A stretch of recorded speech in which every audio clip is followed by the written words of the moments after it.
Chiropractic treatment అనగానే ఈ మధ్య కాలంలో దెర్ ఈస్ ఒక రకమైన ఫ్యాంటసీ ఉంది, ఒక రకమైన ఫియర్ కూడా ఉంది.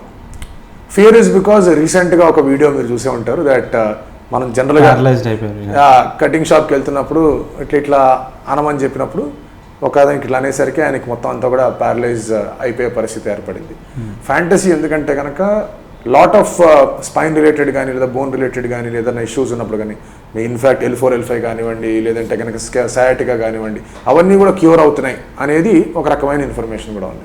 సో మీరు ఎట్లా చూస్తారు and what do want to say to our audience? Chiropractic fantasy గురించి మాట్లాడదాము. లైక్ ఇది ముందు యాక్చువల్లీ ఈ ట్రెండ్ అనేది మొత్తం యూఎస్లో ఉంటుండే, వెస్టర్న్ కంట్రీస్లో ఉంటుండే. మన ఇండియాలో అనేది కైరోప్రాక్టిక్ అనే వర్డ్ పేరు పలకడానికి కూడా రాదు ఇప్పటికి కూడా కొంతమందికి. కానీ ఈ కాన్సెప్ట్ చాలా I feel it is a very great science. Because ఆ కైరోప్రాక్టిక్ అనే కాన్సెప్ట్ నిజంగా అర్థం చేసుకుని నిజంగా రైట్ పాత్వేలో కరెక్ట్ ట్రీట్ చేస్తే మాత్రం all the systems in the body which are into dysfunction will be better for sure. But ఈ మధ్యలో అందులో ఆ కైరోప్రాక్టిక్ టిక్ అంటేనే కైరో చేతులతో ప్రాక్టీస్ చేసేది ఒక టిక్ అనే టెక్నిక్ అండ్ సౌండ్ వచ్చేది లాటిన్ లాంగ్వేజ్లో అట్లా కైరోప్రాక్టిక్ అనే వర్డ్ వచ్చింది. కానీ మన వాళ్ళకి ప్రమోషన్లో చూసినా ఏ వీడియోస్లో చూసినా అడ్జస్ట్ చేయగానే అనేది అడ్జస్ట్మెంట్ అనేది ఒక మాన్యువల్ థెరపిస్ట్గా ఒక therapist responsibility to make that joint dysfunctional joint move అవ్వడానికి మాత్రం ఆ కాన్సెప్ట్ యూజ్ చేస్తారు. బట్ జనాలకి ఎలా పోర్ట్రే అయిపోయింది, it just portrayed that click sound or that sound is the treatment. Right. కైరోప్రాక్టిక్ని ఫ్యాంటసైజ్ చేసిందే ఆ సౌండ్స్.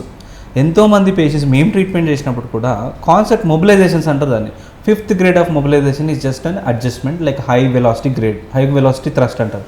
ఆ థ్రస్ట్ చేసిన వెంటనే డిస్ఫంక్షనల్స్ అన్నీ కూడా క్లియర్ అయిపోతాయి అనేది మాన్యువల్ కాన్సెప్ట్స్లో వస్తుంది. కానీ అది జనాలకు ఏమైపోయిందంటే సౌండ్ రాగానే ఏదో అయిపోయింది లోపల, డిస్క్లన్నీ సెట్ అయిపోయినాయి లోపల, అంత బెటర్ అయిపోయిందనే కాన్సెప్ట్స్లోకి వాళ్ళు వెళ్ళారు. బట్ ఏ థెరపిస్ట్ అలా ప్రొజెక్ట్ చేయలేదు.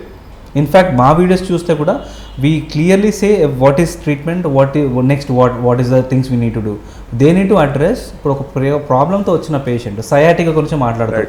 సయాటికా కంప్లైంట్స్ ఎన్నో రకాలుగా ఉంటుంది. డిస్క్ కంప్రెషన్ వల్ల అవుతుంది, ఫేషియా అంటే సయాటికా ట్రంక్ అంతా ఎక్కడి వరకు అయితే వెళ్తుంటుందో అక్కడ వరకు ఆ ఫేషియా అంటే మజిల్కి ఉండే లేయర్ పైన ఉండే లేయర్ ఆ లేయర్ టైట్ అయిపోయినా సయాటికా వస్తుంది. అడ్జస్ట్మెంట్ చేసిన ప్రతి ఒక్కరికి మీరు కైరోప్రాక్టిక్ చేసిన ప్రతి ఒక్కరికి మీరు సయాటికాతో బెటర్ చేస్తున్నారంటే ఆ క్వశ్చన్ నన్ను అడిగితే నేను అబ్సల్యూట్లీ నో అనే చెప్తాను.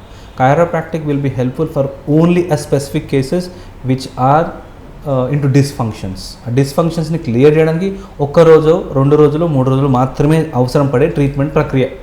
మిగతాదంతా కూడా తన ఫిజియాలజీ మారేటట్టు తయారయ్యడానికి కావాల్సినంత treatment like exercise, manual therapy and కొంత డైట్, మైండ్ సెట్ కూడా ఇవన్నీ ఇన్ఫ్లుయెన్స్ వల్ల ఆ బెటర్మెంట్ అవుతారు.